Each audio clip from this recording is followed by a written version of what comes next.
organized by GAAMAC in association with the Liberation War Museum as part of the 5th International Conference on Bangladesh Genocide and Justice. The theme of the roundtable session is how can dealing with the past contribute to preventing the recurrence of atrocities? What can and should we do? This is a very pertinent global issue, and the roundtable is also being live streamed globally. And with this word, I give the floor to Dr. Helen Jarvis, advisor to the Extraordinary Chamber in the Court of Cambodia and a very renowned genocide scholar and activist, and she will be the moderator of the session. Thank you. Thank you very much to Mofidul, Hoque, one of the trustees of the Liberation War Museum, hosting us here today. I am happy to be asked to moderate this session, introduce the speakers, and also facilitate comment and discussion from the floor. And also from our participant, who is she visible on the screen? They're from Switzerland. We are, this is, as Mofidul said, it's a joint session. And on the program we were hoping to have Büchler speaking, but she will be, I'm sure, ably represented by Sabrina Büchler, who is a member of the steering committee of GAAMAC, the Global Alliance Against Mass Atrocity Crimes, and she's also a program officer for the task force for dealing with the past and prevention of atrocities from the Swiss Federal Department of Foreign Affairs. Welcome, Sabrina. Can you hear us? I can hear you wonderfully well. Oh, now we can see you. Good. Hello. Hello. And welcome. Good afternoon. We also have on the panel, we have 3 other speakers here with us today in Dhaka. Mr. Chhay Visoth from Cambodia, Professor Alex Hinton from Rutgers University, and Mr. Hafid Abbas from the National Commission on Human Rights from Indonesia. So we've got voices from different countries, and these people have been participating in the 3-day conference on genocide and justice. So it's very welcome to conclude our conference with this joint session. So I believe, Sabrina, you're listed as the first person on the program to speak. Are you willing to kick it off? Absolutely, I'm ready. Thank you so much, Helen, for introducing me. I'm sorry that we cannot be physically with all of you in Dhaka right now, and that we missed the certainly extremely interesting first 2 days of the conference. So, as you already mentioned, I am part of GAAMAC's, the Global Action Against Mass Atrocity Crimes Steering Group. That's a steering group composed of a certain number of states and civil society organizations, academic institutions. And I'm now delivering these remarks here today on behalf of Mo Bleker, who is actually the chairperson of GAAMAC right now, and who is also my boss as a special envoy for dealing with the past and prevention of atrocity in the Swiss Foreign Ministry. She's flying right now to Ecuador, and she's really physically in the plane, and that was a last-minute urgent decision, and that's why she couldn't make it today. So I would just say a couple of words about about the global action against mass atrocity crimes, because I don't know how familiar the audience is with this initiative. But basically, it's a group of countries and, as I said, non-governmental and academic institutions, together with the Office of the Special Advisors for Prevention of Genocide and the Responsibility to Protect of the United Nations, who got together first in 2013 to try to build an alliance to contribute preventing mass atrocity crimes. And the idea is to do this by working with states on the national level, on the national dimension. So GAAMAC seeks to build and strengthen capacities and strives at helping states to develop and implement national preventive strategies, structures, architectures, etc. It basically aims at being a platform for exchange, dialogue, dissemination of learning and good practice, as well as lessons learned when it comes to prevention. And actually, the Liberation War Museum, who is organizing this conference these days, recently joined GAAMAC as a partner, and we're extremely pleased about this recent development.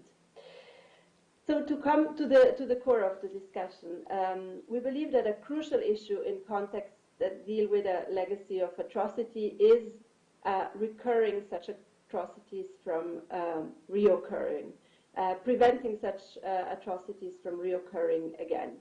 And it is our deep belief that you do not only need to address violations committed, but also the culture that allowed the commission of such atrocities and the system that either actively contributed to the atrocities being committed or let them happen by negligence.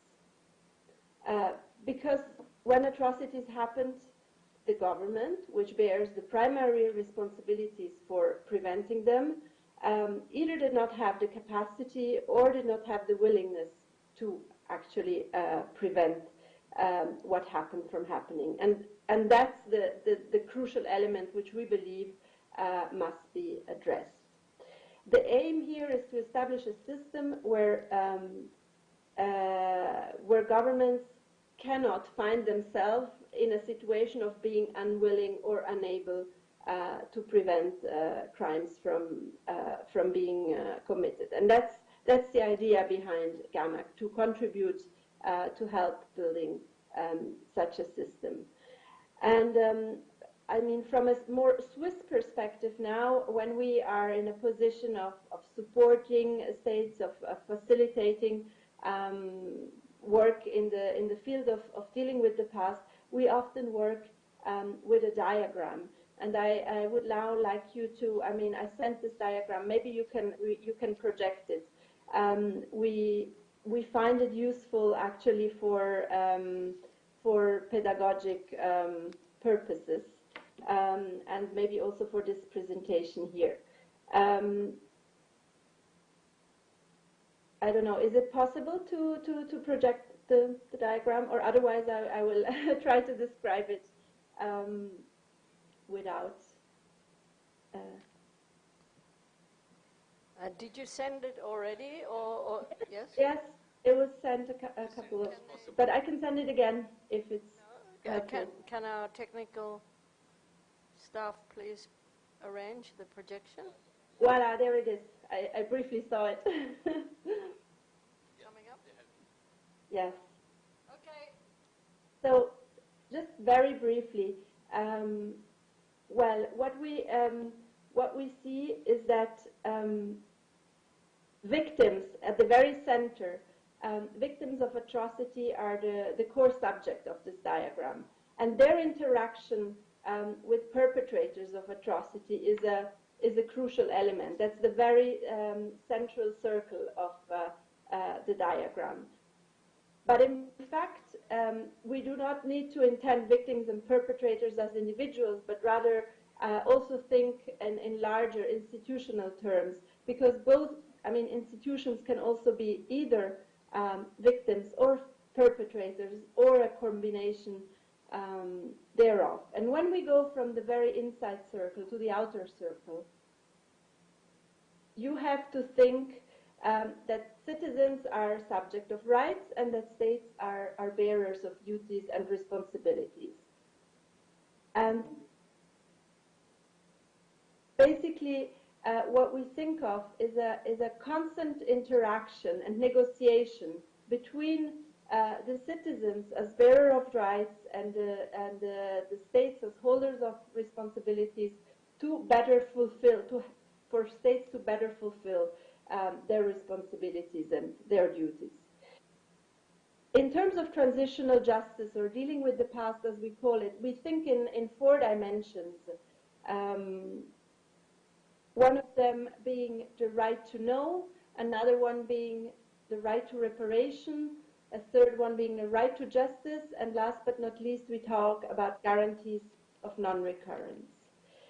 So, for example, when we speak about right to know and initiatives in these areas, such as truth commissions, etc., then we have always this dichotomy between the victims and the perpetrators. On one end, we have the right to know of the victims and the people in general, and the duty to give access of information on the side of the state. So we consider that, for instance, an initiative like the Liberation War Museum is actually a step towards fulfilling this duty of information which a state has, together with initiatives in the area of education, etc. When we talk about reparations, and there is a list of measures in this diagram which I mean are part of what is considered reparation, we very often think a lot about the material dimension of reparations, but there again, from an idea, from a preventive perspective, we believe that this focus on the material side and of the strict reparations of just the victims and not considering the question of reparations in terms of society at large makes it transitory and sometimes also unsatisfactory. And so many elements of reparations can in many ways be integrated in the ongoing agenda of a nation. For instance, when we talk about measures, development measures for particularly affected communities, etc. And well, then down in the left, on the left bottom of this diagram, you have the justice. And often when you speak about transitional justice, in many instances, it's actually reduced to justice. And this primacy given to justice, in our experiences, it gives rise to a lot of frustration, because from the perspective of victims especially, it's extremely difficult to cope with the fact that fair justice or fair trials need a long, long time to happen. And when there is, well, insatisfaction remaining, even there, we think that although this is classically called differently, but we believe that administrative justice measures, including, for example, vetting in all institutions which may have been involved somehow in the commission of crimes, is important, extremely important for preventive purposes, including, yes, in terms of signaling deterrence and obtaining deterrence. We think that in general, too often, transitional justice, or dealing with the past as we call it, has been used as a goal in itself. But in fact, it's not. It's a means to an end, and the goal and the result should be dismantling what in society and in a system has made it possible or has contributed to atrocities being committed at the institutional and at the cultural level, as I mentioned early on. We need to ask ourselves questions like, do we have laws against discrimination of minority groups? Do we have new history books presenting different narratives? Do we have a new strategy for security forces? How is, for instance, our police composed in multi-ethnical societies? How do we handle in general our cultural or political minorities? These are the sort of questions that we find this diagram useful. What will help preventing recurrence is not a single measure, but a wise combination of different measures, depending on the context. And there are universal norms and standards, and we all have to work in our societies to reach them. Sometimes we think that the work done is done, but in fact we realize that we have to start all over again. And this may be the case in Europe these days, where many young people have never experienced a painful past because it's so past that they start to forget and no longer to know. And maybe then it's more important than ever to be alert and think of prevention everywhere, even where the risks are not immediate.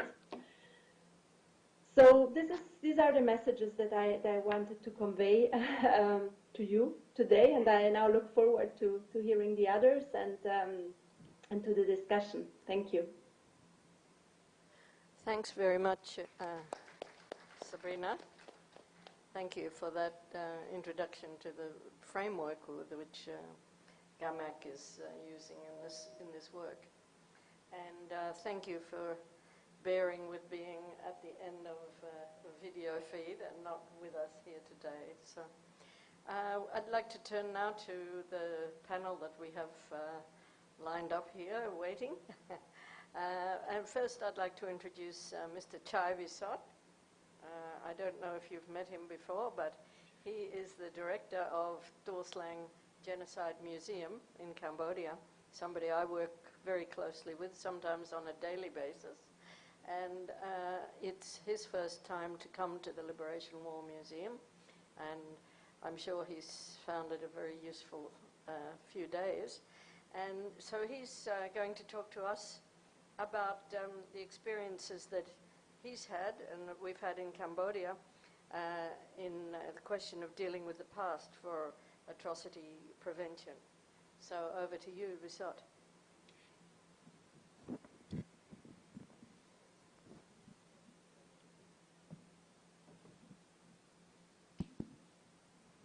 Thank you so much for the introduction from Dr. Helen Jarvis. Actually, I don't have much to share for the discussion, but because in Cambodian context it's not really different from Bangladesh situation, as the government did all the best in order to stop the genocide or atrocity happening in Cambodia. But actually, based on my observation, we have seen three main, or actually four, but I just want to introduce three first. It really fit to the context that Judge Kolas has raised yesterday regarding to the truth, memory, and justice. Actually, since the liberation in 1979, the government of Cambodia, in order to show the truth, to among the rest of the Cambodian people who survived from that regimes, and also seeking for the support from UN or from the world, they try to create we call a genocide team, which is based in Tuol, based in my museum. And this team worked closely with in the support of the Vietnamese journalists we call experts that help us to document some amount of Cambodian who were killed in different provinces in Cambodia. We try to seek document all of those numbers in order to use as a document for justice. And then at the moment, not only Cambodian government, recently we have many NGOs, especially since the establishment of the tribunal in Cambodia in 2006. So many NGOs are working to collect different information, especially for oral history. If I'm not wrong, DCCAM is one of the biggest document center of Cambodian. Is the leading NGO, most leading NGO in Cambodian that have done, I can say thousands of oral histories all over the countries. This is a very important process. And right now, our museum, the museum ourselves, we also continue this task. We just start, to collect some oral history to keep, because this is very important to tell that for younger generation of Cambodian or other researchers about the truth that what happened in Cambodia. And then sometimes we have a different perspective while we are collecting the oral history. We have used that for the temporary exhibition because we really want to let the local and especially international visitors come to the museums, about 45,000 each year, to learn about to learn about the truths that happened, what happened, atrocity that happened in Cambodia. And also the second point regarding to the memory. Of course, since the collapse of the Khmer Rule, Cambodian government immediately, create a small memorial in each province, and then especially in the Buddhist monastery. But if the government of each province, they find many remains, skeletons, they're going to build what we call a stupa, and then keep all that bones as a memorial to those who pass away through that regime. But mostly only store in the Buddhist monastery. That's the very best place for memorial for those who pass away, linked to the religious concept. And then the government just announced to choose 20 of May is, I don't know, Helen, we call the Memorial Days, actually. But we have our local term, but after discussion, we should not use translation. So that's why we call Memorial Day, 20 of May. And we always celebrate that since the collapse of Khmer Rule up to now, just a few days ago, yes, we did that. Yesterday, actually. Yesterday, we still do that. And especially in Phnom Penh, at Killing Field, the biggest ceremony, for 20 of May. But for ourselves, as a museum, since actually the 20 of May is in Phnom Penh, before they celebrate in my museum, but later on they celebrate in the Killing Field, about 15 kilometers from my museum. And then they stopped many years. Just recently that when I was appointed to be the director, I decided to do this. And this plainly not related to the other concept of, a political issue, but we just think about the memory, plainly about memory. We just invite the monk, for blessing to the soul of the rest who were executed through this prison. Commonly we do that. I have done that 3 years already. And this is a part of one of the effort of the government and also my museum are doing for the memory. And government also encourage other provinces to celebrate the 20th of May too. It still existed in Cambodian society right now. And regarding to the justice, yes,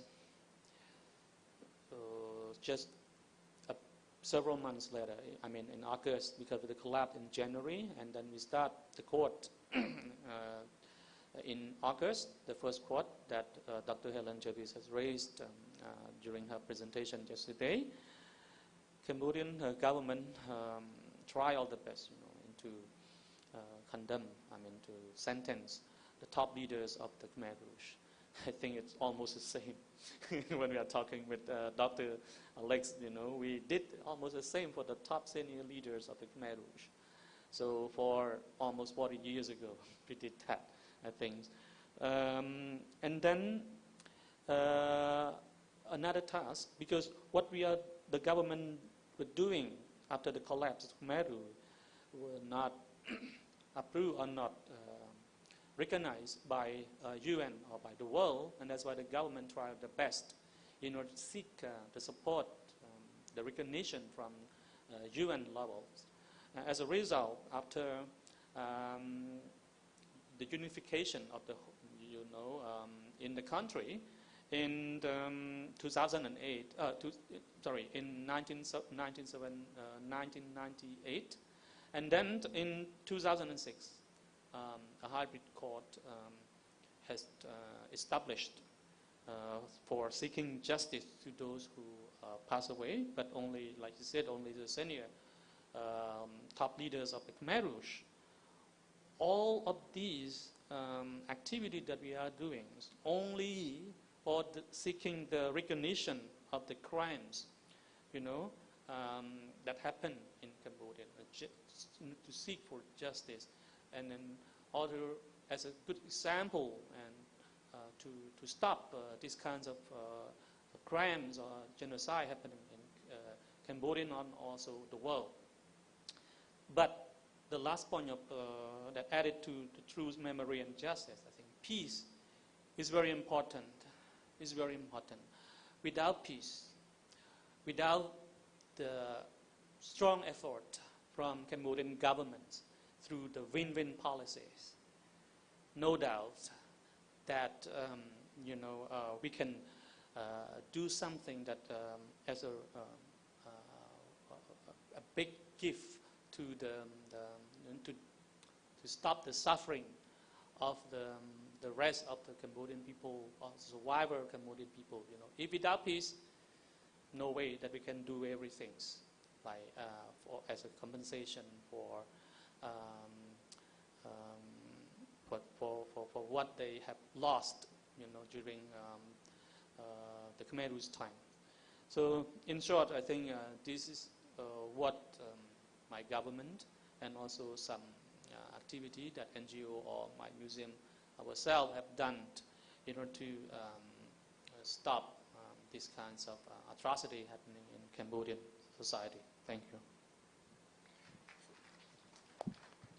Thank you very much, Visoth. And I think just one point I would add is the linking of what has been happening with the justice process in the ECCC is the reparations program, and that links back into memory too, because we have been building some memorials and education in the school curriculum, and also artistic performances and assistance, direct psychological help for victims, and ceremonies of remembrance. So also on that point, I think the 20th of May is going to be gazetted as a national holiday, which was an order from or reparations project agreed to through the court, and the government has agreed to that. So probably next year it will be indeed a national day. So we can move on, I think, unless people have a very specific question. I think we'd better hear from everybody first. And we're very pleased to have with us a commissioner from the Indonesian National Human Rights Commission, Komnas HAM, with us today. And he's going to speak about a specific aspect of Indonesian history and what happened there with regard to dealing with the past. So can I hand the microphone over to you, Hafid? Thank you. Thank you so much, Dr. Helen, Mofidul, Hoque, ladies and gentlemen. It is indeed a big honor and pleasure for me to share Indonesian experience in the contemporary history of New Indonesia to address the past gross human rights violation in the country. Indonesia indeed is a quite large territory. We have 2 million square kilometers of land, but our sea is 6.2 million square kilometers. So the size altogether is 8.2 million square kilometers, or twice much larger territory as compared to European Union after British exit. We have also quite large number of population. We are now having 260 million people living across 17,000 islands in the equator. So we have a very long authoritarian regime for 32 years and the Suharto administration. And shortly after having the currency crisis in Thailand in 1997, this affected the region. Indonesia was suffered most. So at that time, our economic growth was minus 16%. So we almost collapsed as a nation. We almost disintegrated. We have a very difficult time 19 years or 18 years ago.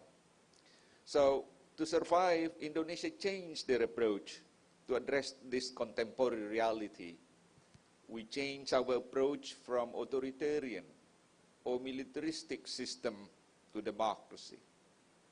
It's a shock for the nation because 32 years we are familiar with conformity, with centralized system. We changed our approach from Jakarta center policy to the centralized policy, to 72,000 villages, to 500 district municipalities. We decentralized the system. That's a matter to survive. We changed our system from a very closed system, but we promote a freedom of expression, freedom of media. And also we promote the supremacy of law from domination of politics. Just most recently, if you read the latest publication of Indonesian law at the moment, we have sentenced some 70 ministers and one chief of constitutional court just a few months back has been sentenced to life sentence. So no impunity at the moment for Indonesia. Supremacy law is a matter of life and death for the nations. So to address those human rights issues in the past, we have 3 scenarios.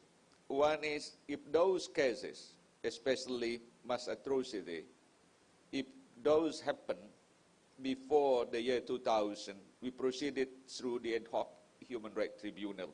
We have human rights court law in the year 2000. But if those cases happen, took place after the year 2000, we proceeded to the regular human rights court. We have 4 at the moment in Indonesia. We have Jakarta, we have in Makassar for eastern part of the country, in Medan covering Aceh, and we have also in Surabaya to address Java and Papua. So back to this situation, we have a few examples that how we address the past. We have Aceh tragedies, that we have great gross human rights violation over there. We have military operation because the separatist movement in Aceh took place for 30 years. And every single day, we lost at least 5 to 6 lives for 30 years. And Aceh was a very difficult time because they suffer a lot from military operation. They're very poor, they're very weak. But all of a sudden, they suffer from tsunami in December 26, 2004. And just within a few minutes, Aceh lost 220,000 lives in a few minutes. They lost economic infrastructure, 80%. They lost their land, 3,000 hectares, lost forever. There is no hope for Aceh. But on that critical moment, so we find solutions. We address the past in a very difficult time for Aceh through Helsinki Peace Accord. We sit together, we discuss the modality to address the traumatized situations. We have at that time about 600,000 internally displaced persons. We have, well, totally damaged situation, very frustrating. But we sit together in a peaceful dialogue. We make it in Helsinki. We adopted Helsinki Peace Accord on 15 August 2005. And luckily, so after 12 years at the moment, we could save 21,800 lives.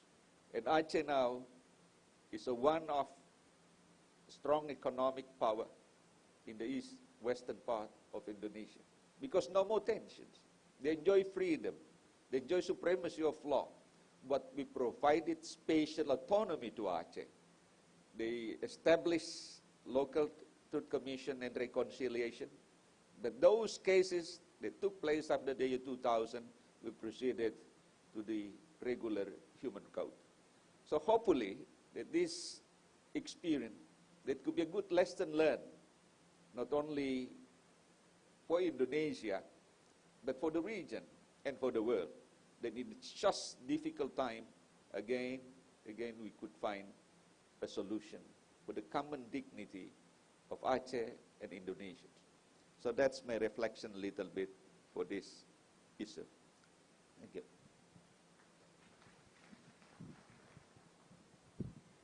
Thank you for that example from Indonesia. Thank you. And now, Professor Alex Hinton from Rutgers University in New Jersey in the USA, former president of the International Association of Genocide Scholars and regular visitor to Cambodia, and here with us in Bangladesh. Okay, thank you very much for the introduction, and Mr. Hoque again for hosting us here at this forum. And again, thanks to our audience for bearing with us through very sustained, intense discussion so far. We're just supposed to speak very briefly for 5 or 6 minutes, so I'm going to be short. So my charge, I've got 7 minutes. I'm excited now. That's good. All sorts of possibilities are opening up before me. I've got to consider that. Don't get worried. Anyway, so my charge was to talk about human rights in relationship to dealing with the past and genocide and mass atrocity prevention. Now, our colleague at the beginning went over a lot of that territory. So the good thing for me is I can quickly summarize a couple key points and then move to what I really want to get into.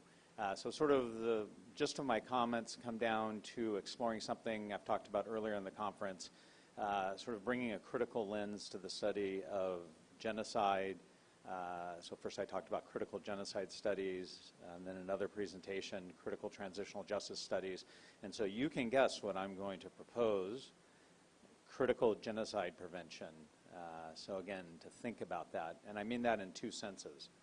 The first sense is it's absolutely urgent, critical issue that needs to be dealt with. You know, genocide's unfolding, but you also have longer-term issues to consider.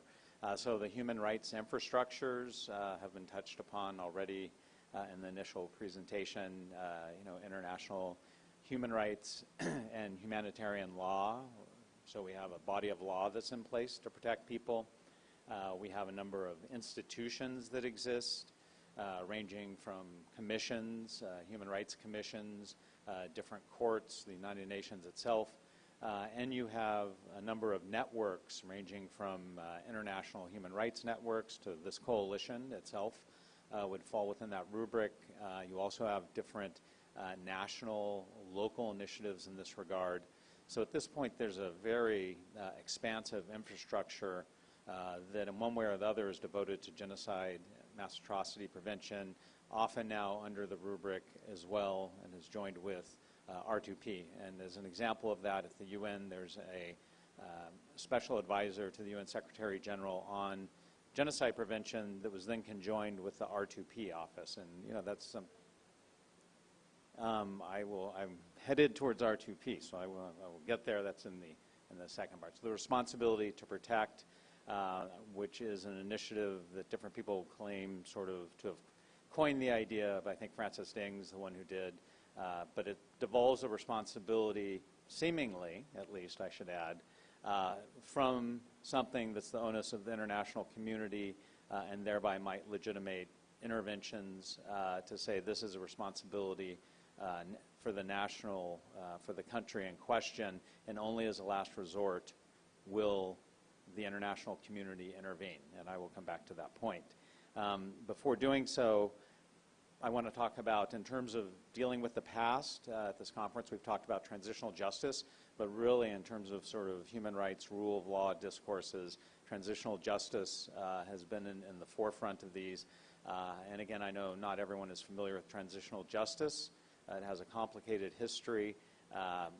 You know, it goes back to, you could say, to modernization theory, all the way back to the Enlightenment, with notions of progress, notions of teleological change.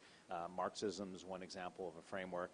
But really, the term was coined in the late 1980s, early 1990s, but is very much linked to and defined as, initially, though it's not by many places now, to the sort of teleological transformation from a authoritarian regime to a democracy, often with sort of the implicit assumption that would be a liberal democratic democracy that would engage in market exchange. And those assumptions, I think, are there, and there are different modalities that come under this umbrella. Justice, as the word says, in the sense that people think of it as international courts, hybrid courts, and different local justice initiatives as well. It also encompasses truth and reconciliation commissions, educational initiatives, memorialization, as we just discussed, lustration programs, and different things. There are many. It seems like there's always more and more that's coming under this expansive umbrella. So within this, there's also the right to know, the right to truth as well, which came out of I believe the genealogy goes back to the Argentinian experience, and there's now a day that sort of recognizes the right to truth, the right to know. So really, International Holocaust Remembrance Day. But at the moment, they're, sort of shifting to the second part of critical prevention studies I want to talk about, is the need not to just take at face value the discourses of genocide prevention. A very effective genocide prevention will be one that critically interrogates its own assumptions. And I want to just give you a few examples of this. So for example, the notion of critique is the notion of distinguishing and trying to unpack the complexities of something.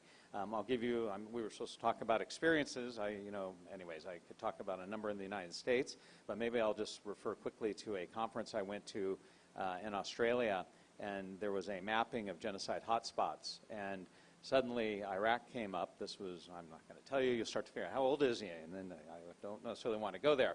But at the time, conflict was going on in the mid-2000s to the late 2000s at this point, and it coded red, effectively.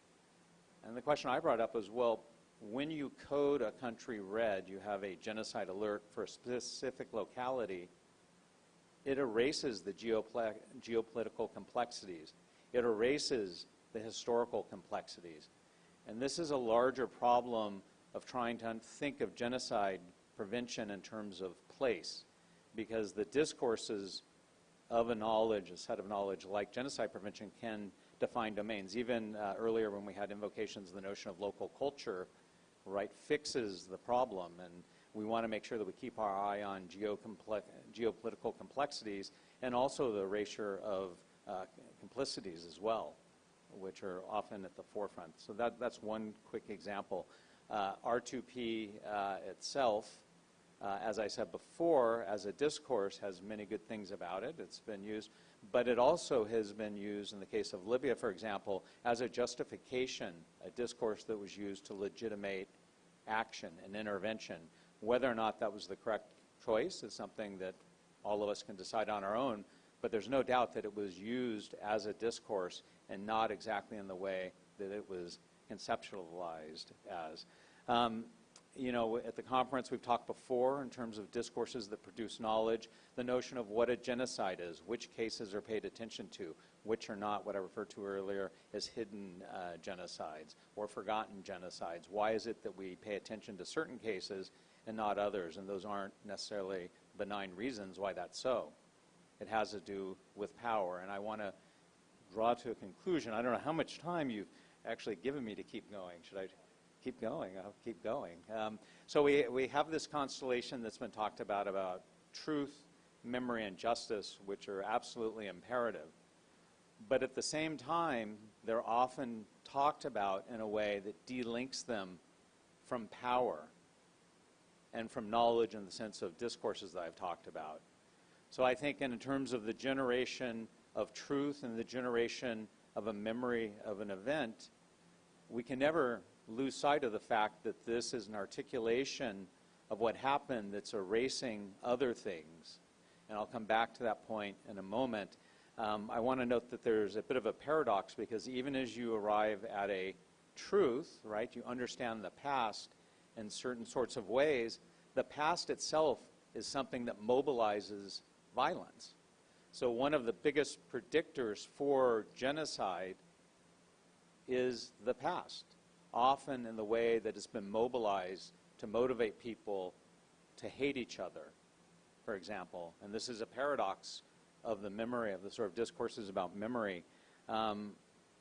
Anyways, I think I will move to a close. I want to note that there are other issues in terms of the focus on memory that maybe in some contexts, in some situations, forgetting is the appropriate way, and it may be culturally appropriate, at least for some people, in terms of local vernaculars and understandings. Some people say this in relationship to Cambodia to some extent. You talk to older people who are Buddhist, and they say, it's better for me to forget, to let go, though there certainly is remembering of the suffering, but in terms of fixating on an issue to demand justice, that's not the preferred path. That's not for everyone, I should note, but for some people. But going back to them, what do we do? Right? So we've got this sort of paradox that we have all these mechanisms for generating truth, understanding, justice, but if these are potentially just mobilized, what are we left with at that point? So I want to leave off with a notion of ethics. And this goes back to, one thing I would say in relationship to good critical genocide prevention. Their word conviction, if you look at the etymology, is linked, viction, right, victor, to conquering. It's the notion of conquest. So when I think of conviction, right, we all think in some ways it's good to have our convictions. That's a good thing.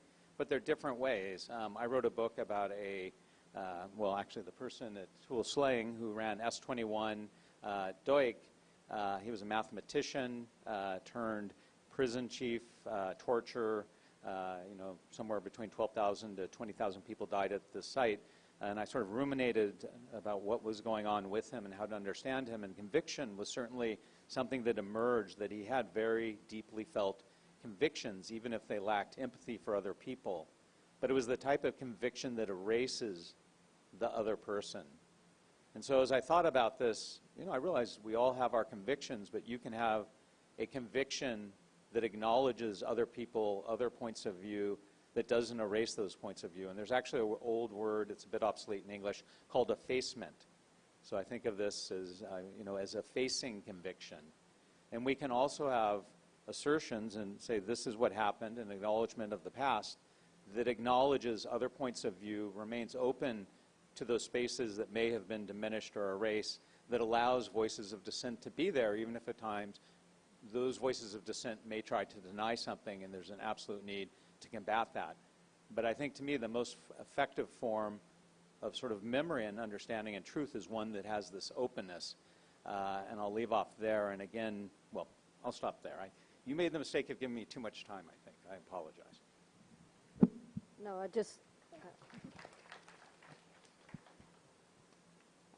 just wanted to make sure you could finish your point. So thank you, Alex. And now we've got one more speaker before we turn to question and answer, if that's all right. So our host, indeed, from the Liberation War Museum and director of the Center for the Study of Genocide and Justice, recently established under the auspices of the Liberation War Museum, somebody who is known to us all in this room. And Sabrina, do you know each other too? Not yet? Not study, but we've been in touch before. You've always, certainly by email and other ways. Anyway, so our last speaker is going to be Mofidul. Thanks to GAAMAC and Sabrina for joining us, and also the audience here, and I hope there are other people watching it in YouTube, in live streaming. I will try to be brief with the experience of Bangladesh, how Bangladesh is addressing this issue of dealing with the past for atrocity prevention in our own national context. When I was listening about transitional justice, the term which evolved in the early 90s, in the 1990s, then now this theoretical structure of dealing with the past, which is very, very interesting with the 4 components: right to know, right to reparation, right to justice, and guarantee of non-recurrence. And we were thinking that in our post-conflict society after 1971 genocide, the community, the people, the state has practiced many of these components. And especially for us, in the immediate months or years of the liberation, the major issue was justice and also memory. But memory was very fresh, but there was an urge to have a kind of memorialization. So there were state-sponsored memorials for the national martyrs, mausoleum, and others. And also there was a strong feel from the community that not to forget anything. And there were many, many small memorials erected by the society. Maybe in one village, the villagers will construct something in the killing field. And we still have such memorials all over the country, especially the martyrs memorial or killing field or similar spots or of atrocities. So memorialization is a basic urge of the people. But things have changed in 1975, and then there was actually right to know was denied. There was a denial of history, there was a distortion of history, and the state sponsored a new version of history which they tried to impose on the society, especially on the education program and in the national media and in many different ways. But people resisted that, and it's very interesting that there were a lot of memoirs which has been written at that time. And those memoirs have created a very big impact. And those are personal memoirs, the suffering of the family or the person involved. And that memoirs become very popular with the youths. And I think that's a very interesting phenomena. And if we talk about 10 top memoirs, then you will see that maybe 5 or 6 are written by women. So somehow they could actually express the intimate feel of the historical event. And that has nothing to do with the historical analysis. I mean, it has an impact on historical analysis, but it is mostly the human story which has created the big impact. And also, there was denial of justice, denial of history, denial of justice, and then there was also, through the memorialization, memory became a power by itself, and the call for justice becoming more and more stronger in the society. And in 1990s, a People's Tribunal was established, backed by the strong social movement, a united movement, and also supported by the younger people. And the women who led this very, very popular movement for justice, they established a People's Tribunal, and she is Jahanara Imam, and she wrote a memoir actually. And that memoir made her the idol of the younger generation. So it is, memorialization has its own dynamic and own power, and we have seen this in our history, and that People's Tribunal actually laid the foundation of the formal justice procedure. So memory is very, very important for any post-conflict society or dealing with the past. You must have way to open up the memory of the people, or as many person or as many way it is possible. And we can see that the right to reparation, which is also very much involved with the justice system. Otherwise, who is going to actually do this? But in the right to reparation also, the victims, and maybe it is with our culture, they feel that if the victimization is recognized, that's the kind of reparation. And there can be also collective way, and memorials also can play a role in the fulfilling the right to reparation. And now with the formal justice system, it is now the issue is being raised that how to actually make a reparation more effective, especially for the victims of sexual violence, or for those whose property was destroyed, whose life was shattered because the earning member of the family was murdered, and then what kind of compensation can be given to them. So government has the program to provide support to the freedom fighters, to the martyrs also, but with 3 million people perished in the black hole of genocide, it's a very difficult job for the government to ensure reparation. But now a demand is being raised from the civil society that the perpetrators have accumulated enormous power and wealth over the years. So their property should be confiscated and used for reparation. So this is something, is an ongoing process, but reparation is very important, and we as a nation can feel proud that we have ensured the right to justice after a long, long struggle. And in 2010, with the establishment of the tribunal, the justice process is on, and we can feel that even with the, if you can talk with the martyrs' family, victims, you will feel the difference, that how they behaved, say, 10 years ago, how they looked into their future, and what they feel today.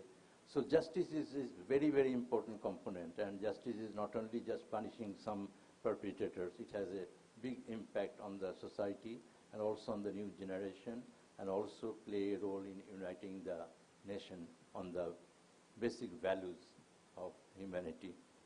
And guarantee of non-recurrence is a corollary of the whole process.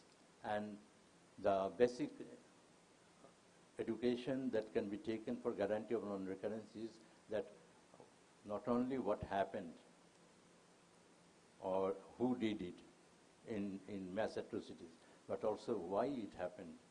And if we look into that why genocide happened, then we will see that how the whole structure of this mass atrocity has been organized and how ideology has been used to engage people, to actually dehumanize a large number of people against a whole social, national, or religious group.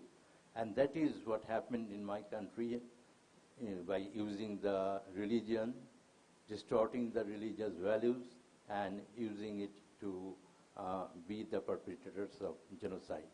And what happened that in 1971, it was the largest killing of Muslims by the Muslims. So it just, your religion does not exempt you from being as Alex Hinton has said, turning a man into a monster. And how a man can become a monster, how ideology is used in manipulating the human psychology and in a not individually but as a group, as a state principle or as a basic philosophy. These are, I think, the learning experience we have to take from if we want to ensure non-recurrence. And in my country also now, we see a new rise of violent Islam. And it is using the same ideological, theoretical framework and motivating younger generation and transforming them into most atrocious acts like the killing in the holy artisan bakery in last July, even during the month of Ramadan. And so it's very important that guarantee, the guarantee of non-recurrence, it is important that you promote in the society respect for the diversity, respect for pluralism, respect for otherness of other people. And I think these are the core philosophical views which need to be promoted, and ultimate aim is actually to restructure the society on a humanistic values. And I think we all have to learn from each other's experience, and we became part of the GAAMAC to promote, to tell our story and also learn from other people. And I think this forum is the beginning of our association with GAAMAC in a fruitful way. I thank you all. Well, thank you very much to our 5 speakers, 1 from Switzerland and 4 of us here today. And we've got about half an hour still for questions and discussion. And I had a very enthusiastic person in the front row. So I think Dr. Katharina Hoffmann from Germany, who was one of the speakers earlier in the conference. Yes, thank you very much for your interesting insight and perspectives. I know that it is very complex and we can't reduce it to social justice. But I think, so I also saw the chart, but I miss the topic of social justice. And I think when we talk about the prevention of mass atrocities, the prevention of genocide, and even if we talk about the prevention of acts of terrorism, and we talk about transitional justice, gender justice, we have to talk about how, or we have to discuss how should the economic, political system change. And that is, of course, linked to the regional context, but it also concerns the global context.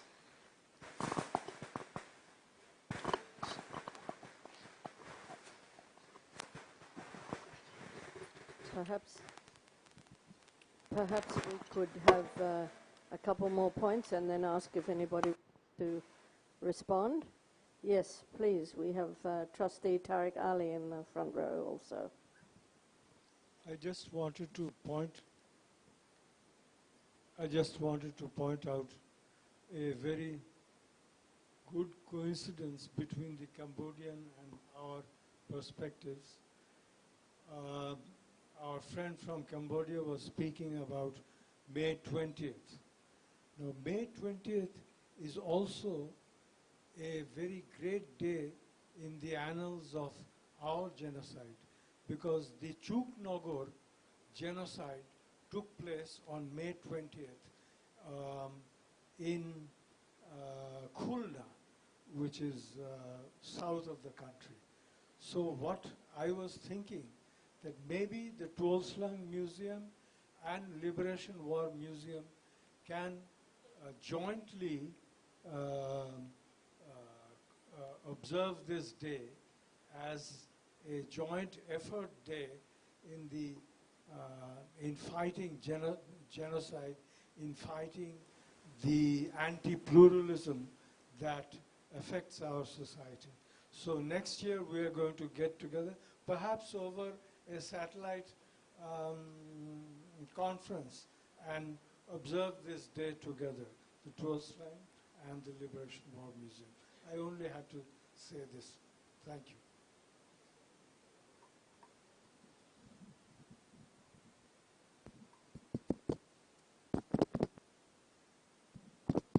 Hello, hello. Actually, I'm very surprised to hear that we have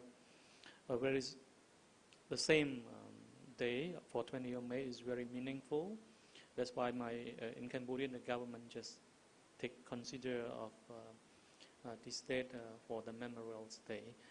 And commonly for us at the museum, we have done completely different from what the government have done.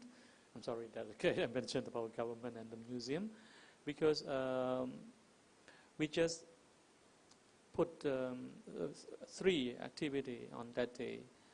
We just put some information in front of the entrance of the memorial monuments that ECCC established, for the victims inside of the museum.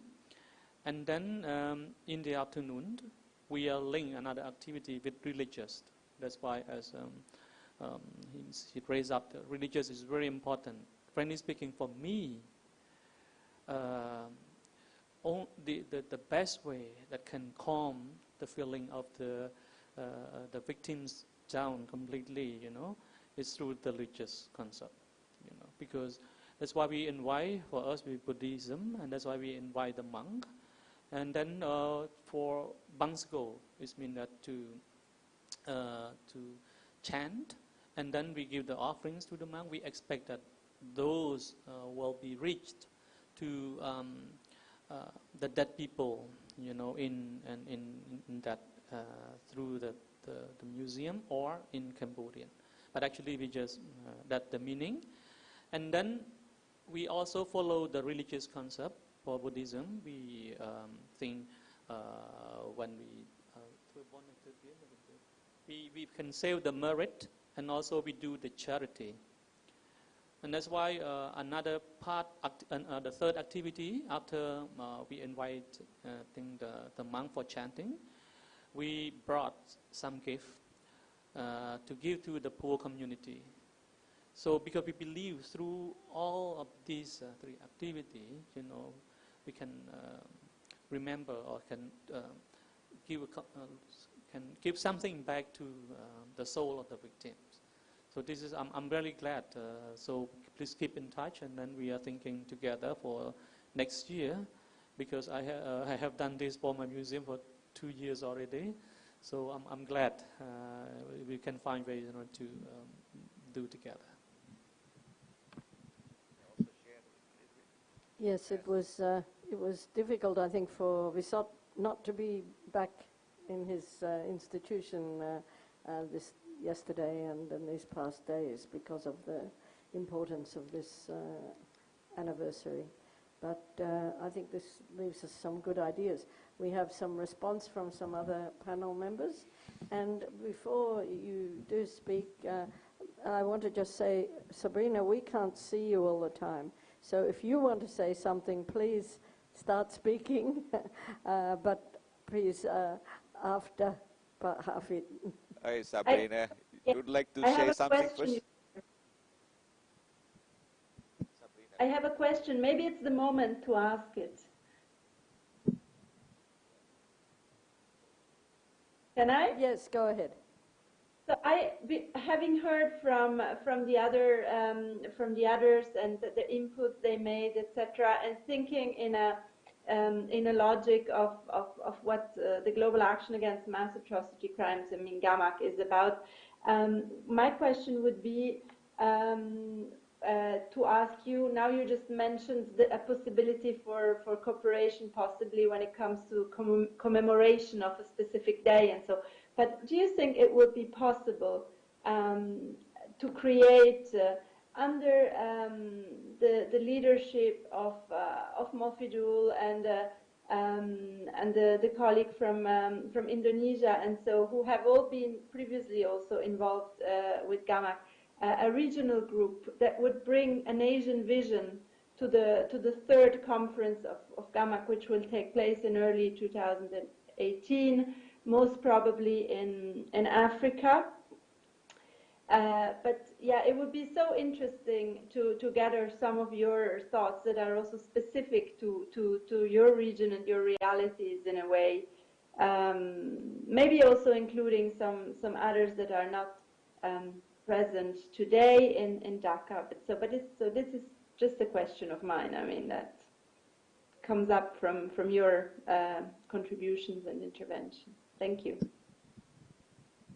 Thank you so much, Sabrina. Yes, definitely that Indonesia is more than happy to be a part of this regional and global cooperation with GAAMAC. So ASEAN is now moving into a single community of nations, economically, politically, socially, and culturally. But we are not yet the same community with EU because we are very diversified. So thank you so much, Sabrina. And let me come back to Madam Katrina for your insights related with the modality to prevent mass atrocity and genocide, when we cannot do anything without the change of conducive environment that will support this movement.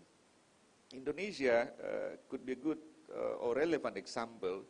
We can recover, we can change, you see, we can address our dark past because we totally change our political, legal, and economic environment. So this is really a new Indonesia. We amended our constitution 4 times. Yeah. We transformed our system from authoritarian to democracy. So that's not an easy task. So to readjust with this new condition, it's not easy. But it's provide environment for Aceh, for Papua, for other islands not to separate from Indonesia, because we provide them what they expected. So luckily that in early 2004, despite in 1998, our economic growth was minus 16%, but in early 2004, we fully recover. The situation is fully the same prior to the crisis. But the second approach made by Indonesia is to make reform all sectors of development. We reform because of the implication of amendment of our constitution. And the last key word is to promote reconciliation, because we have many social tensions, not only in Aceh, we have in Central Sulawesi, we have in Maluku, because we have about 18,000 islands. So that's a very challenging time, but probably Indonesian experience could be a relevant lesson learned for others. to address their internal social tension, and Indonesia could be a relevant lesson learned. Thank you.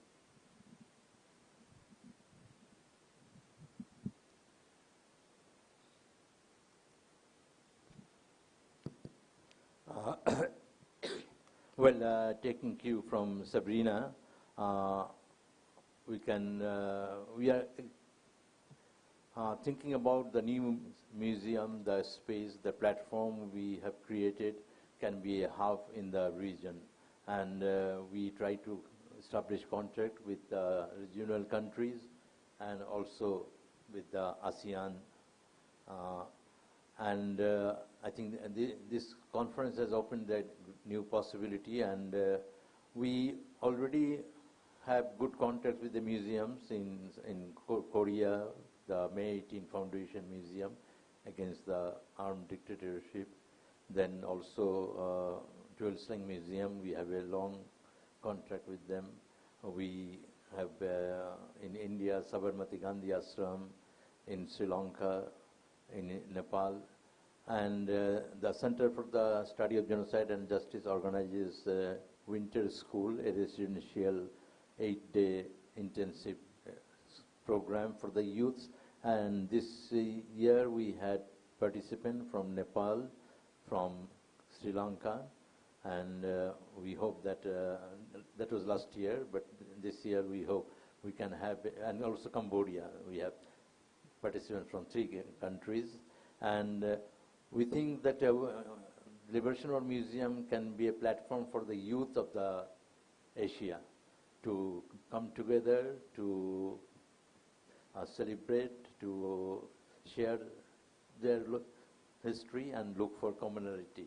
And I think it is very essential to promote such things, and I hope with GAAMAC contracts this can also be promoted, and we look forward actually that Liberation War Museum in Bangladesh, let it become a center for peace, center for promoting pluralism, diversity, and secular liberal philosophy, which must include also a just society where an inclusive society where large number of people will not be denied of the basic opportunities of life. So we really appreciate the idea that has been floated in this forum, and we will look forward for a new development. Thank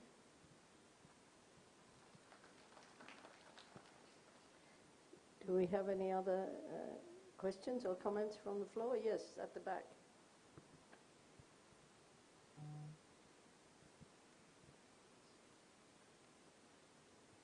Thank you. I'm coming from Southeast University. I'm Nalobha.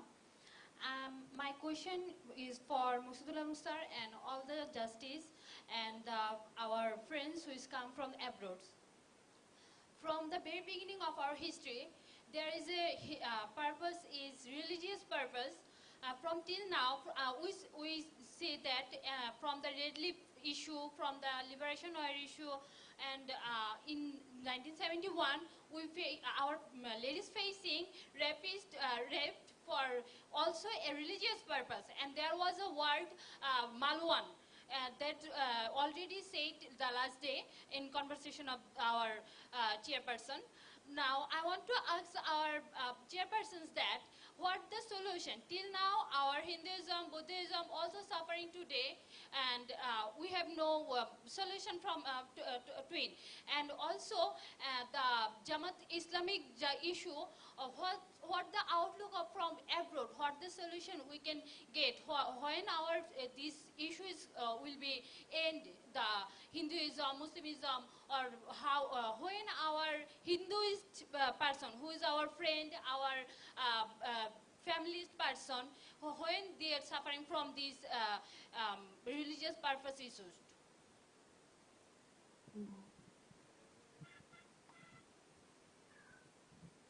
Thank you. Can we just have, that's raised a question I think that we've all been actually talking around too.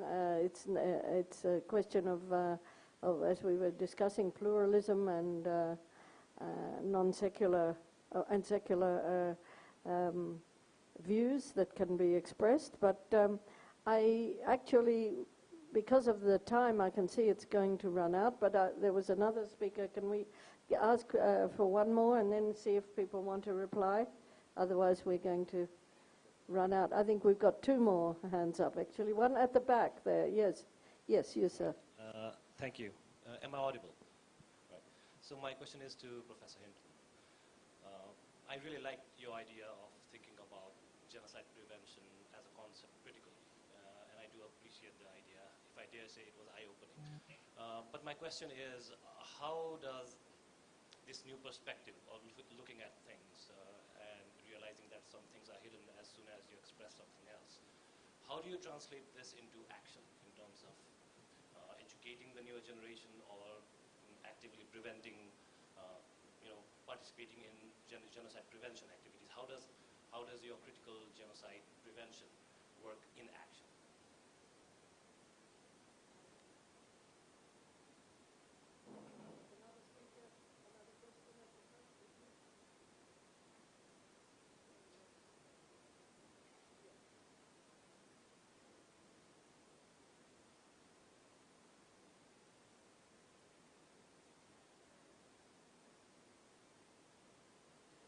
Hello, I have got an opinion about how to prevent mass atrocities or genocide, because I believe that there is something called a subconscious of a nation.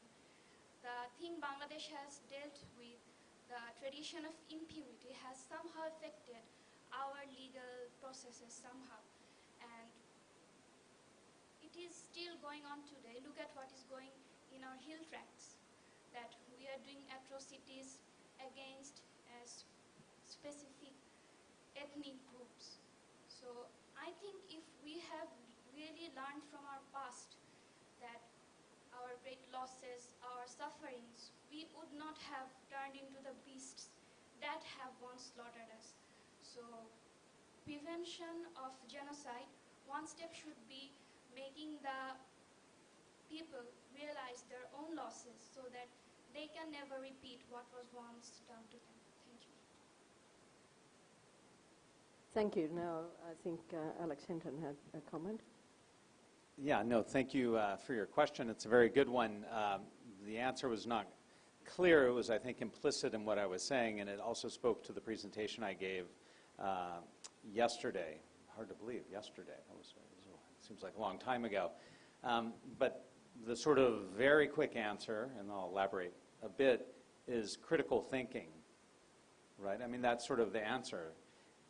How can you have effective action if you're acting blindly, right? So a critical perspective is one that unpacks assumptions to enable you to see things differently.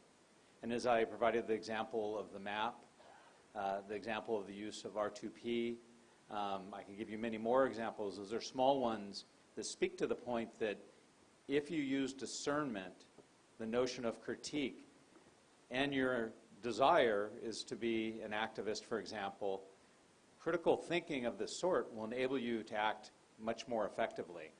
I should step back and also add that beyond activism, the argument as well that I presented yesterday about the banality of everyday thought is that, in fact, this process of articulation redaction is something that we use all the time, right? It's all around us. And in our own lives, as we move through them, we need to think critically about what's going on, about our culpability, and perhaps your comment is about this as well, right? Because we're all sort of blinded, and critical thought helps us to try and acknowledge other people who we might otherwise reduce, caricature, stereotype, and to be open to other perspectives, other ways of thinking, and also to the sorts of erasures, including the one you mentioned, which is the erasure of genocide that takes place, or as Professor Nandi said, the invisible genocides, right? So there are many ways in which I would advocate critical thinking. The problem is people sometimes talk about critical thinking, and there's not really a methodology to it. It's kind of an empty talk, but I think there's a very specific way I've tried to talk about it that can be employed to enhance activism as well as general thought in the world, and that key ethics of openness, the ethics of effacement. as opposed to effacing conviction that erases the face of the other, that's at the heart of genocide as well.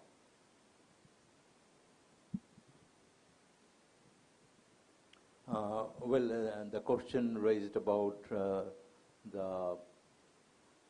in Bangladesh society, how we divided the community and also marginalized a group as Hindus or Buddhists, and also the majority and attitude is changing and sometimes branding them in a very particular way, in a very derogatory way.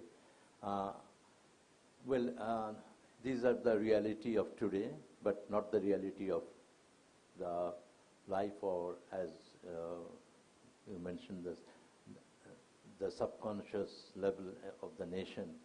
This nation fought for certain values. And one of the fundamental slogan in our liberation war, and there is a poster also which was published, that the Hindus of Bengal, the Muslims of Bengal, the Christians of Bengal, the Buddhists of Bengal, we are all Bengali, we are all Bengali. So these are the values for which people have laid down their life. And nobody count that how many of them are Muslims and how many of them are Hindus. And these fundamental values remain deeply rooted in our psyche. And also we think that it became also intergenerational, the younger generation also.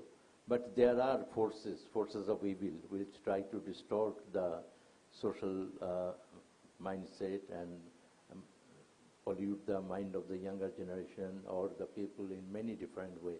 So this is an ongoing battle, and one must carry on this struggle, but he or she can find great inspiration from the spirit of liberation, from the values for which we fought for our freedom.